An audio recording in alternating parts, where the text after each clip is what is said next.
Bonsoir à vous tous. Bienvenue dans l'église des révélations. Une fois de plus, je suis parmi vous et je suis heureux. Je suis heureux de pouvoir vous apporter un nouveau message de révélation. À chaque fois, quand je prêche, je vous le dis que je suis heureux. Et ce que je partage avec vous, ce que le Père éternel me donne, je le partage de bon cœur avec vous. Ce soir, le Père éternel, dans sa bonté, dans sa miséricorde, il va nous donner beaucoup de révélations. Et on va les méditer ensemble. Comme je vous le dis à chaque fois, dans chaque message, les Écritures de la Sainte Bible nous disent de méditer les Écritures, jour et nuit. Il nous les dit, c'est écrit dans les Écritures, dans Exode 13, verset 21. C'est les 12 tribus d'Israël que le Père éternel conduit dans le chemin pour les guider, jour et nuit. Il est écrit aussi que il le conseille à Josué. Josué 1, verset 8. Et il est écrit aussi recommandé à Ézéchiel 3, verset 1. Il nous le dit aussi dans les Psaumes 1, verset 1. Et Osée 6 nous dit de chercher le Père éternel, de le chercher à le connaître. Et il nous dit de méditer les Écritures jour et nuit. Chaque message que je prêche, je vous le rappelle. Pour cela, il est dit, Colossiens 1, verset 26, les mystères cachés de tout temps, de tout âge, de tous les siècles révélés maintenant, aujourd'hui, à ses saints. Les saints de Dieu, ce sont ceux que le Père éternel a adoptés comme fils, par adoption, par la sainteté de notre Seigneur Jésus-Christ, par sa grâce. Et dans les Écritures, dans la Sainte Bible, il y a 31 102 versets. Ce sont 31 102 révélations, dont 23 145 dans l'Ancien Testament et 7 957 dans le Nouveau Testament, c'est-à-dire les 4 évangiles qui ont été laissés et écrits pour nous, pour cette génération. Je pense que c'est clair ce qu'on est en train de méditer. Ce qu'on va méditer aujourd'hui, c'est le péché, la méchanceté,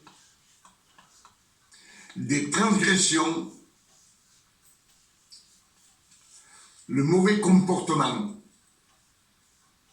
Et on sait que le Père éternel, depuis tous les âges, d'avant que le monde ne fût créé, il a horreur du péché. Le Père éternel aime le pécheur. Il nous a donné la preuve, il a donné son Fils unique pour nous, crucifié dans une croix maudite, cloué de pieds et mains. Ça, on le sait.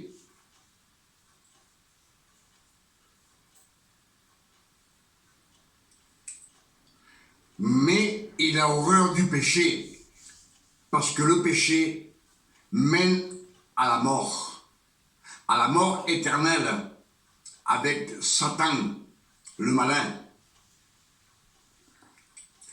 Pour cela, on va méditer un petit peu les Écritures, pour ceux qui connaissent la Bible,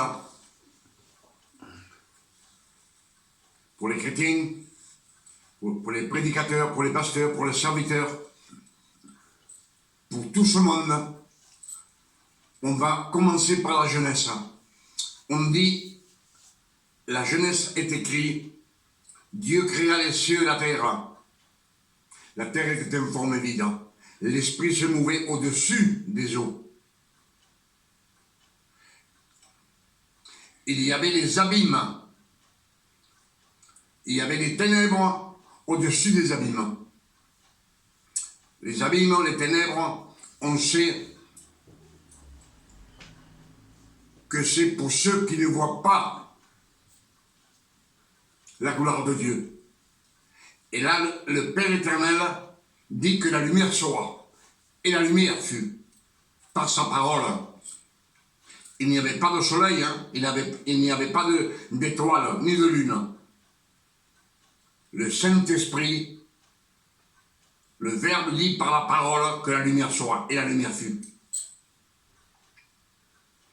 Déjà, on voit que Dieu n'aime pas les ténèbres. Il n'aime pas l'obscurité pour sa création. Et plus tard, dans le jardin d'Éden, quand Adam et Ève péchèrent, ils ont désobéi. Ils ont mangé du fruit défendu de l'arbre du bien et du mal. Et on sait que leurs yeux s'est ouverts et ils sont sortis de la gloire de Dieu. Et le Père éternel les a sanctifiés aussi. Il les a punis. Il a puni la femme. Il lui a dit, tu enfanteras dans la douleur. Il a puni le serpent, le malin.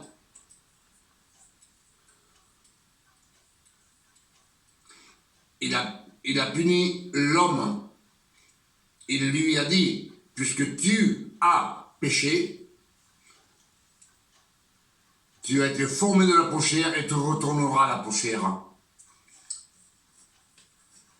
Il les a sanctionnés. Parce que le Père éternel a horreur du péché.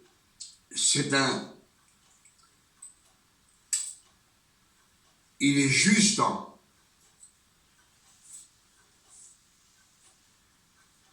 Je ne sais pas si vous me suivez. Que le Père éternel a toujours sanctionné le péché. On sait que Caïn a tué son frère Abel.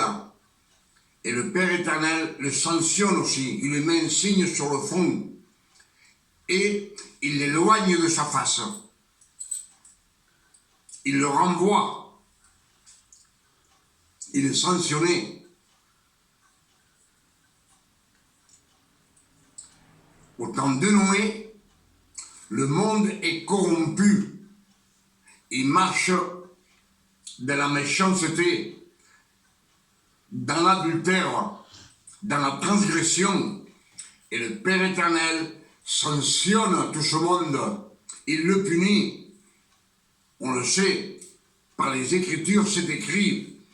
Il noya le monde entier et il sauva sa création. Sa création, lui, il l'a sauvé. Il lui dit à Noé, Noé est un pécheur, mais il croit au Père éternel. Et il lui dit, fais-toi une arche. Et il sauve sa création. Il la sépare du monde de ténèbres, qui était le monde dans ces temps. Il vivait dans les ténèbres.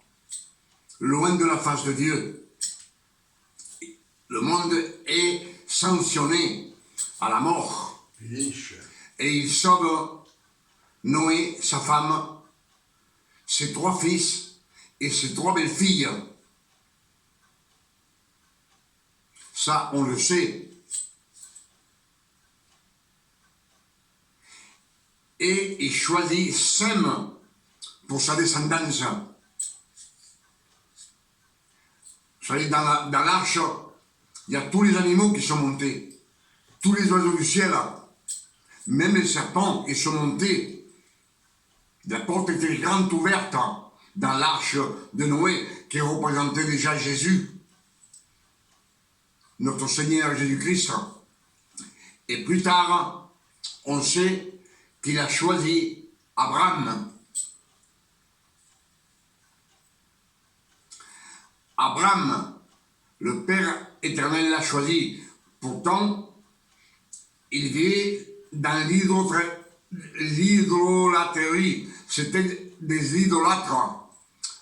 Le père d'Abraham était un idolâtre. Il adorait les idoles. Et on sait que le Père éternel, il l'a choisi. Et on va voir ce que le Père éternel nous montre pour que nous sachions ce que c'est vivre dans la grâce de notre Seigneur Jésus-Christ. Ce don non mérité que le Père éternel nous donne par notre Seigneur Jésus-Christ, par la grâce de notre Seigneur Jésus-Christ, une fois qu'il a ressuscité sur la croix. Et on va écouter ensemble ce qu'ils disent Genèse chapitre 12. L'Éternel dit à Abraham, va-t'en de ton pays, de ta patrie et de la maison de ton père, dans le pays que je te montrerai. Je ferai de toi une grande nation et je te bénirai. Je rendrai ton nom grand et tu seras une source de bénédiction. Je bénirai ceux qui te béniront et je maudirai ceux qui te maudiront. Et toutes les familles de la terre seront bénies en toi. Abraham partit comme l'Éternel le lui avait dit, et Lot partit avec lui. Abraham était âgé de 75 ans lorsqu'il sortit de Charan. Abraham prit Sarai, sa femme, et Lot, fils de son frère, avec tous les biens qu'il possédait et les serviteurs qu'il avait acquis à Charan. Ils partirent pour aller dans le pays de Canaan, et ils arrivèrent au pays de Canaan. Abraham parcourut le pays jusqu'au lieu nommé Sichem, jusqu'aux chênes de Morée. Les Cananéens étaient alors dans le pays. L'Éternel... Amen. Là, on a écouté ensemble que le Père éternel choisit Abraham et il lui dit, sors de ta patrie.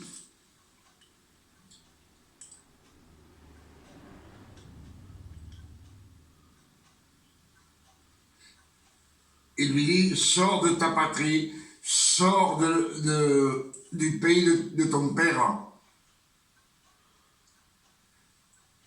Et je te donnerai.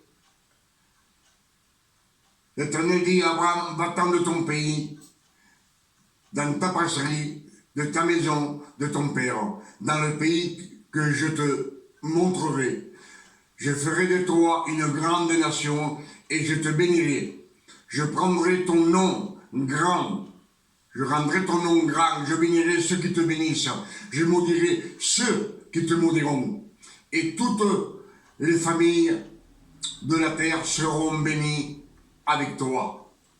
Abraham partit comme l'Éternel lui avait dit. Et l'autre partit avec lui. Abraham était âgé de 75 ans lorsqu'il sortit. Abraham prit Sarai, sa femme, et Lot, fils de son frère, avec tous les biens qu'il possédait, leurs serviteurs et leurs servantes. Amen. Donc on voit que le Père éternel a choisi Abraham et lui dit, sors de ta patrie. Et lui, il prend sa femme Sarah. Mais aussi, il prend l'autre son neveu. On voit la désobéissance. Il n'a pas obéi à Dieu. Il n'a pas obéi, il a désobéi. Et là, on voit bien qu'il n'y a aucun reproche, aucune condamnation, aucune reprimande. Il n'est pas sanctionné. Gloire à Dieu. Plus tard, on sait que Lot se sépare d'Abraham et il part habiter à Sodome. Et quelques années plus tard, Sodome est attaqué par 4 rois.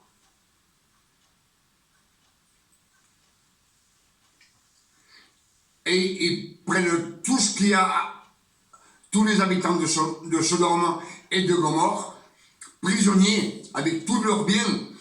Et Abraham entend dire que son neveu, Lot, est prisonnier des 4 rois.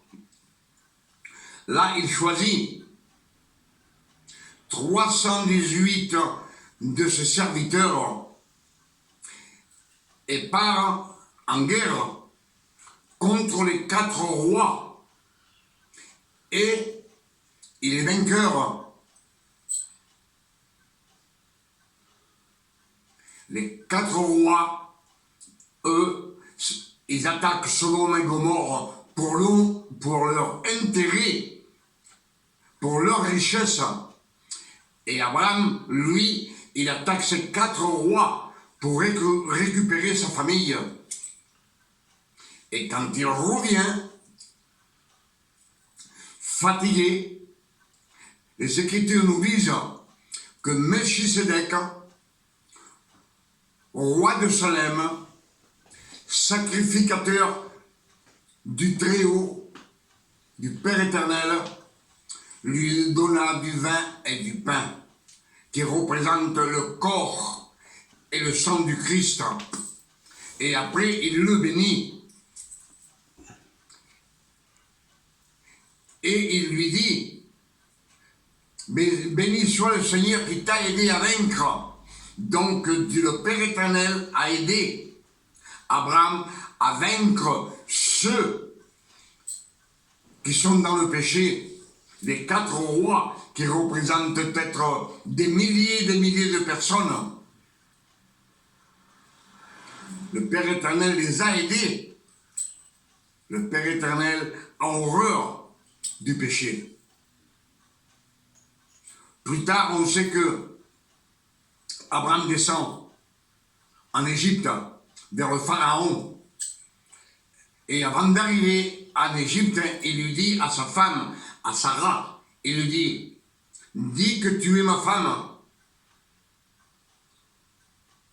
Si on te demande, dis que tu n'es pas ma femme. Parce que Sarah est très belle. Ils avaient l'habitude, les Égyptiens, quand un homme avait une femme très belle, il tuait l'homme et prenait la femme. Et Abraham lui dit à sa femme, il lui dit, dis que tu es ma sœur, comme ça je pourrais vivre. Là, on voit dans les Écritures, c'est écrit, Abraham confie plus dans son mensonge que dans les promesses du Père éternel. Et on voit bien que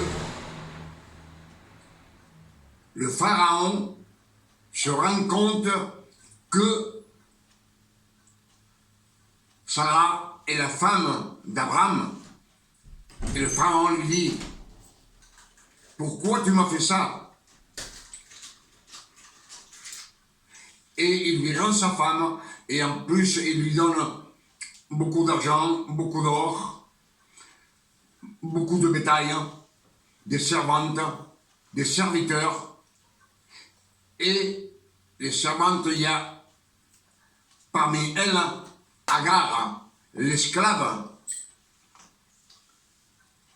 Mais voyez que là, aucun reproche pour Abraham, aucune condamnation. Il lui a menti, mais le Père éternel sait que Abraham n'est pas un menteur, même s'il ment, il ne le voit pas, parce qu'il sait que ce n'est pas un menteur. S'il a menti, c'est pour sauver sa vie. Et plus tard, il se rend chez Abimelech, le roi Abimelech, et il lui dit à Sarah, dis que tu es ma sœur, car autrement ils me tueront. Et quand le roi Abimelech voit Sarah, qui était très belle, il la prend et il l'amène. Et là, on sait que le Père éternel envoie un ange, un songe. Abimelech, quand il dort, le Père éternel lui envoie un ange et lui dit, rends-lui sa femme à Abraham. Rends-lui sa femme. Autrement, vous mourrez, toi et tous les tiens. Rends-lui sa femme. Et Abimelech dit, Seigneur, c'est pas de ma faute. Il m'a dit que c'était sa sœur. Et le Père éternel dit, je sais, c'est pour ça que je ne t'ai pas laissé la prendre. Mais rends-lui sa femme, parce que c'est un prophète. Autrement, il priera pour toi et vous guérirez. On voit bien que là, Abraham n'est pas sanctionné, aucun reproche, aucune condamnation. Et on sait que plus tard, Sarah lui donne comme épouse Agar, l'esclave égyptienne.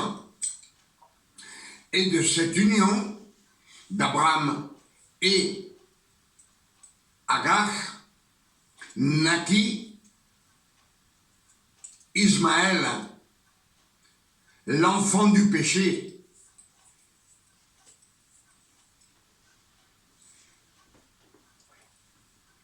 Et on voit bien que personne ne lui dit rien, il n'est pas sanctionné.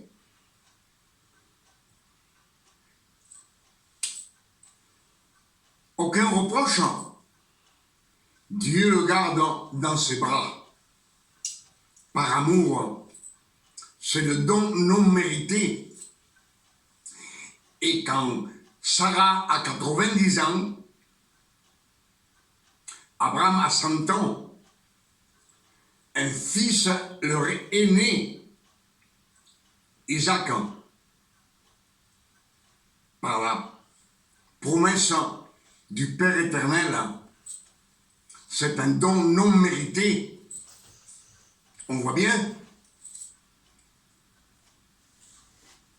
Et Isaac, quand Isaac est né, Sarah dit à Abraham, prends ta femme, Agar, l'esclave, et ton fils, Ismaël, et fais-les partir.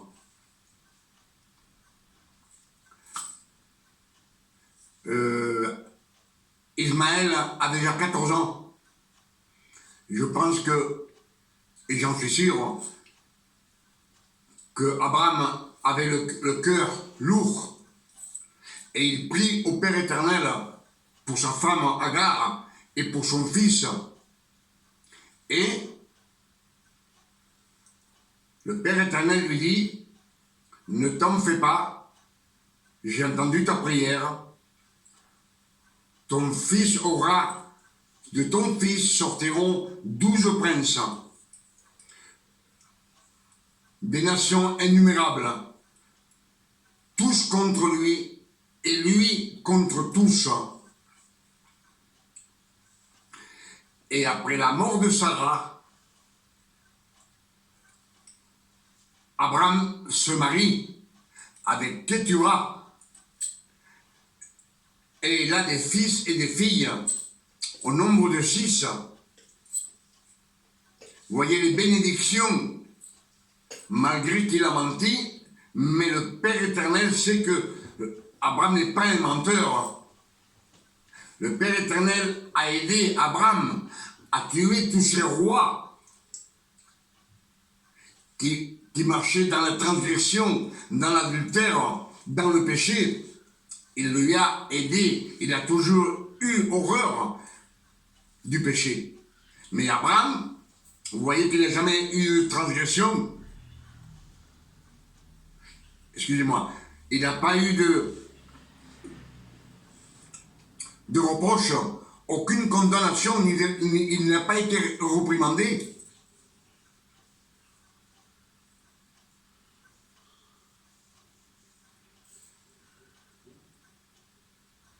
Et on sait que Isaac s'est marié avec Rachel. Alors, oui, Rachel, elle me vient toujours en face, avec Rebecca. Elle se marie avec Rebecca et il a 2 fils.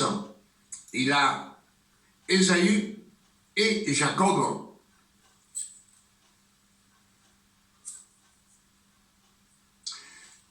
Et Jacob, quand ils sont grands, Ésaü est le premier-né. Il est chasseur. Et Jacob est le fils préféré de Rebecca. Et Ésaü est le fils préféré de Isaac. Mais un jour, Ésaü vient de la chasse fatigué. Il vient fatigué. Et Jacob était en train de cuire des lentilles. Et quand son frère Ésaü vient, qui vient fatigué, il a faim. Il lui rachète son droit d'aînesse à Ésaü pour un plat de lentilles. Il n'a pas eu compassion de lui, il n'a pas eu miséricorde.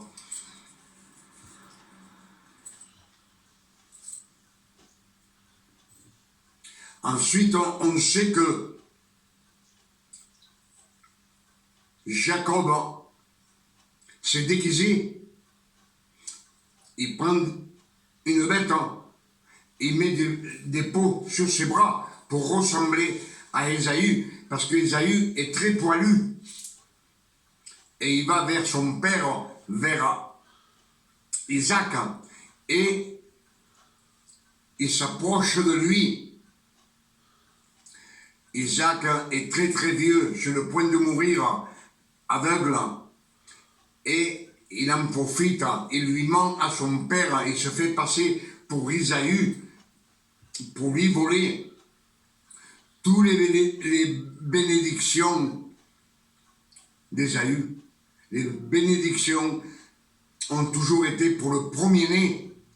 Ésaü était le premier-né, même s'ils étaient jumeaux avec Jacob. Alors il ment à son père, il le trompe, il se déguise, un imposteur. Et Ésaü veut tuer à Jacob. Et Rebecca le conseille à Jacob. Rebecca conseille à Jacob d'aller vers son frère Laban. C'est elle qui le conseille. Elle est complice de Jacob. Elle est complice pour tromper Isaac. Et quand Jacob s'en va, il s'est imposé. Il a tout volé. Le droit d'aînesse, toutes les bénédictions, il les a volées pour lui. Et, j'allais dire Isachab, il est parti. Il est parti vers son oncle Laban. Et quand il arrive chez son oncle, il tombe amoureux d'une fille de Laban, son oncle. Mais dans ces temps-ci, on achetait les femmes. On voulait se marier à une femme que vous étiez amoureux et elle vous aimait. Pour vous marier avec elle, il fallait l'acheter à son père avec beaucoup d'argent. Mais Jacob n'avait pas un centime. Et son oncle Laban le fait travailler 7 ans pour qu'il achète la femme que Jacob aime. Et le jour des noces, on sait que à l'époque, on s'allumait soit avec des torches ou soit avec des bougies. Et après avoir fait la fête, on sait que la femme, à cette époque, avait un voile sur son visage. On ne voyait pas, en plus de nuit, qui c'était. Et il se coucha le soir. Et quand il se réveilla, Jacob vit à son côté Léa. Donc, le Père éternel a horreur du péché. Il a horreur de la méchanceté, des transgressions. Il a été sanctionné, il a été condamné, lui aussi. Lui, il a trompé son père, il a trompé son frère. Il a abusé, il n'a pas eu compassion, il n'a pas eu miséricorde, ni de son frère, ni de son père, qui était malade et presque vieux, qu'il allait mourir. Et le Père éternel, lui aussi, il l'a sanctionné. Sanctionné. 7 ans, c'est le chiffre parfait, une condamnation parfaite. Là, il pouvait prendre sa femme, Rachel, mais son oncle, il l'a trompé comme lui a trompé son père et son frère. Mais Léa aussi était consentante avec son père, avec Laban. Il était trompé jusqu'au bout. Et après, on sait qu'il a travaillé en plus. Il a travaillé 7 ans de plus pour avoir Rachel comme femme. Et après, 7 ans de plus pour s'enrichir un petit peu pour lui, pour ses enfants. Donc, tout ce que je vous suis raconté en ce moment, c'est pour cette raison, que Jésus ne vient pas de la descendance droite. La descendance droite devait venir normalement d'Ésaü, Isaac, Rachel, Isaac, Rebecca, Jacob et Rachel. Mais non, il ne vient pas. Dieu, le Père éternel, a horreur de la méchanceté, des transgressions, du péché. Pour cela, quand Jacob et Rachel ont eu 2 enfants, ils ont eu Joseph et Benjamin. On sait dans les Écritures que Jacob représente le Père éternel et Joseph représente Jésus dans les Écritures. Mais en plus, on sait que avec Rachel, avec Léa, avec les 2 servantes, Zilpa, la servante, et Bila. Bila. Ce sont les 4 femmes que Jacob a eues. Et de ces 4 femmes est née la descendance, toute la descendance des 12 tribus d'Israël.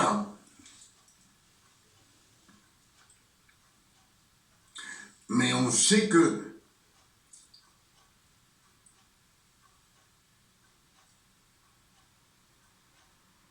les frères de Joseph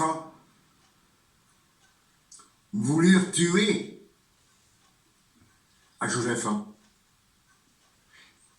Ils le jetèrent dans un puits pour le tuer. Ils le frappèrent. Il était jaloux de lui. Après, ils l'ont vendu à des Ismaélites, des esclaves, Ismaélites qui vendaient des esclaves. Ils l'ont vendu pour 20 pièces d'argent. Et les Ismaélites l'ont amené en Égypte et ils l'ont vendu à Potiphar comme esclave. Pour toutes ces transgressions, pour tous ces péchés, pour tout ce qu'ils ont commis, la lignée droite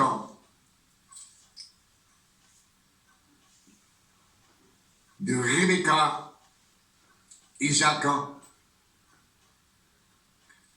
pour toutes ces transgressions, il ne vient pas. Jésus ne naît pas de cette lignée. Il est né de l'union de Jacob et de Léa. On sait que Léa a eu 6 enfants, 6 fils et une fille, la fille Dina. Mais elle aussi, elle est partie dans le péché avec un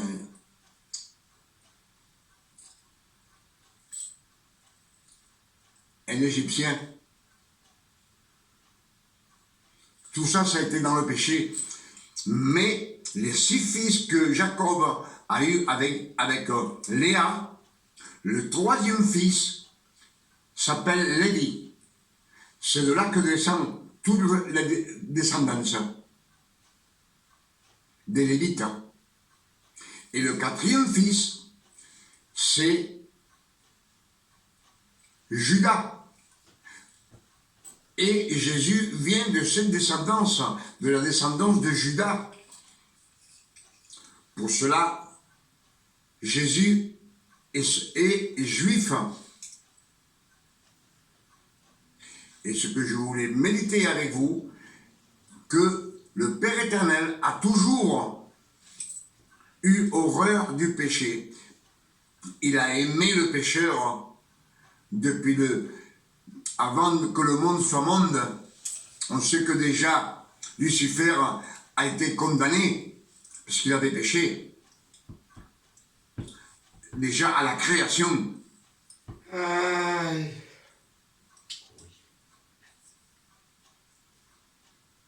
Donc Jésus vient de la tribu de Judas et de Judas descend toutes les 12 tribus. C'est les Lévites et les Juifs qui enseignent aux 12 tribus d'Israël la descendance de ces 4 femmes de Jacob.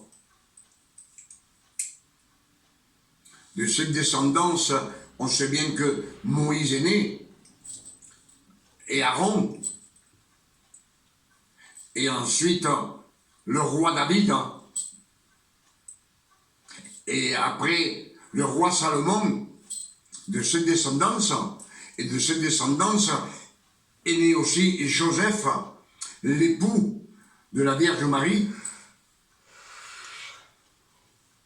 dont la parole s'est fait chair dans le ventre de la Vierge est né Jésus. Mais je pense que c'est clair. C'est pour cela que Jésus est juif et il ne vient pas de la lignée droite des élus. Lui, il vient comme le Lévite. On voit que le troisième fils, c'est les Lévites, le troisième fils. Et alors, le numéro 3, on sait bien que c'est le numéro de Jésus. Et le numéro 4, on sait bien que c'est pour le monde entier.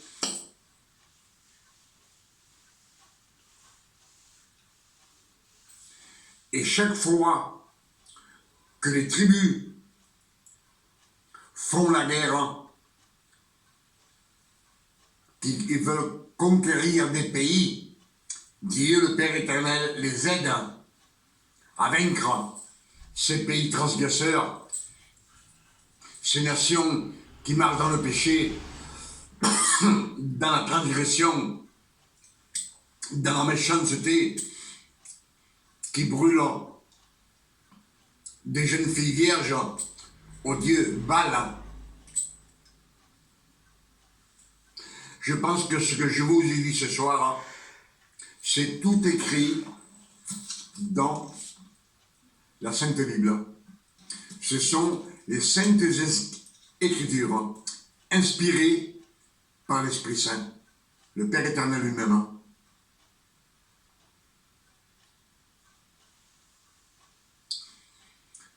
Dieu, le Père éternel, nous dit de méditer les Écritures afin de connaître le Père éternel, de connaître ce qu'il veut pour nous. Et avec l'exemple d'Abraham, il nous fait voir comme lui, il veut que nous vivions sur la terre avec la grâce de notre Seigneur Jésus-Christ. Mais le monde est parti dans le péché, dans la transgression, dans l'adultère, dans la méchanceté. Le Père éternel ne savait plus quoi faire avec ce peuple. Pour cela, il leur donna les 613 commandements impossibles à accomplir pour la personne humaine. Mais lui, il le sait. Mais dans son amour, tout a été planifié. Depuis la première création, tout a été planifié. Le grand architecte de l'univers, notre Père éternel, que son nom soit béni et glorifié, a tout planifié à la perfection.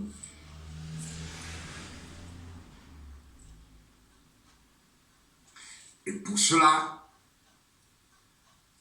il nous a dit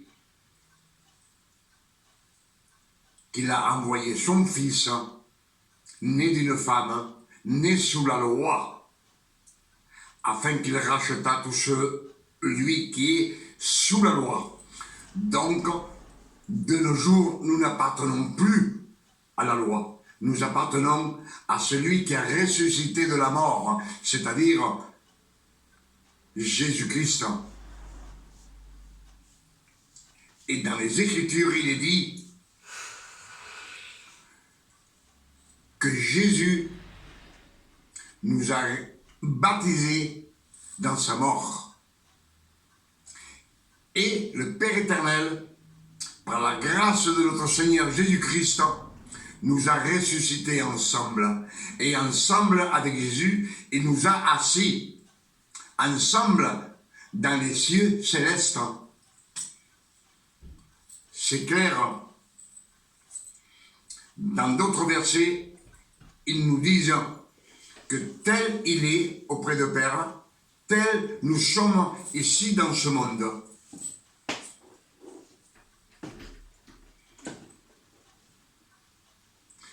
D'autres versets nous disent qu'on est caché avec Christ.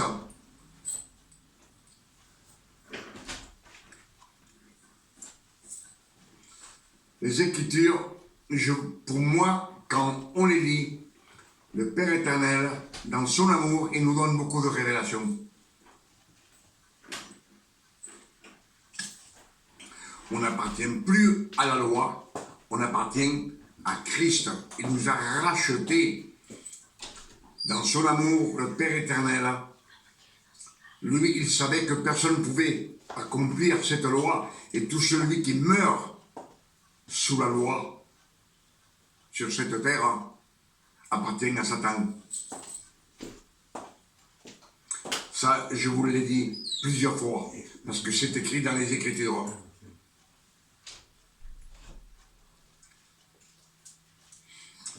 Tout cela, c'est pour vous dire, parce qu'un jour, on m'a demandé pourquoi on devient juif. Il y a longtemps. C'est un diacre qui me l'avait demandé. Et à l'époque, j'ai pas su répondre. C'est parce que Jésus vient de la tribu de Juda. Mais comme je vous l'ai dit, dans ces 613 commandements, le Père éternel savait que tous allaient périr. Et dans son amour, comme il avait tout planifié, il a donné son Fils sur la croix, afin qu'il rachetât tout celui qui est sous la loi.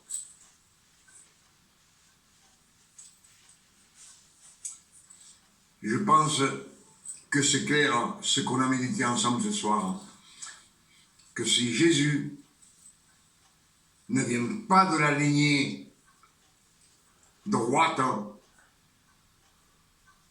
d'Isaac, de Rebecca, d'Ésaü, de Jacob, de Rachel, c'est à cause des péchés qu'ils ont fait.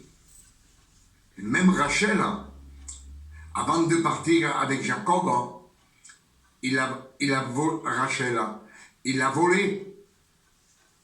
Elle a volé une idole à son père. Elle se l'est cachée. Ils adoraient les idoles. Toutes ces transgressions, tous ces péchés, toutes ces méchancetés ont été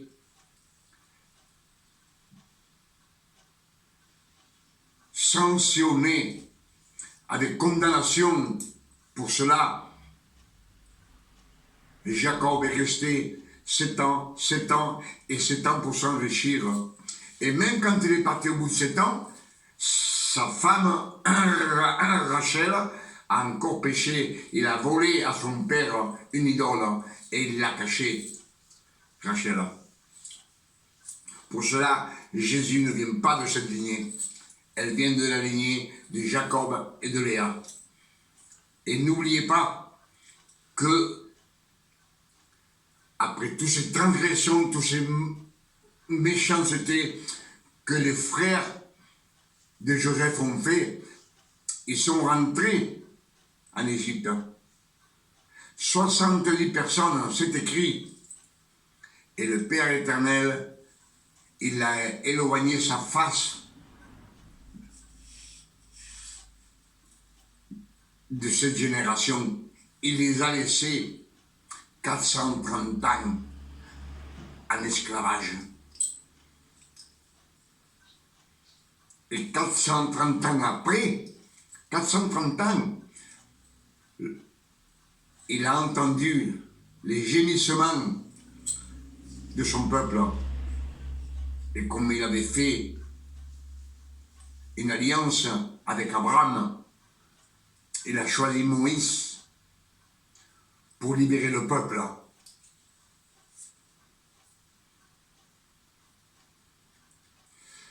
Avec ces quelques versets de la Bible et ce qu'on a médité ensemble et que le Père éternel nous a donné comme révélation, je demande au Père éternel, au nom de notre Seigneur Jésus-Christ, qu'il puisse nous bénir et nous illuminer à comprendre à marcher dans le droit chemin, dans la sanctification, le chemin de Jésus-Christ, tel qu'il est aujourd'hui.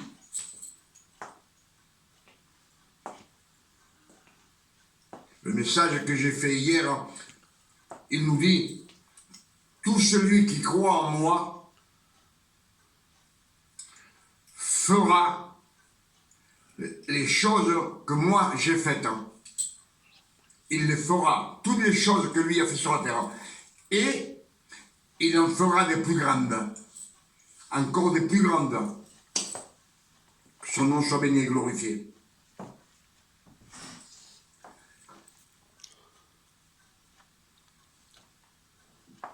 Comme d'habitude, quand le message est fini, le Seigneur coupe les livres.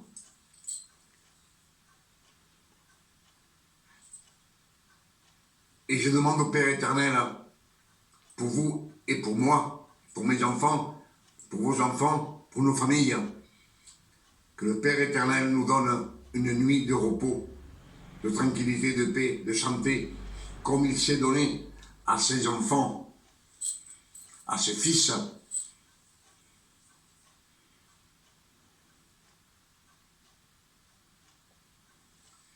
Et moi, je vous dis une bonne nuit à tous. Que Dieu vous bénisse et vous garde. À la prochaine, si Dieu le veut. Que Dieu vous garde et vous bénisse ce soir. Amen.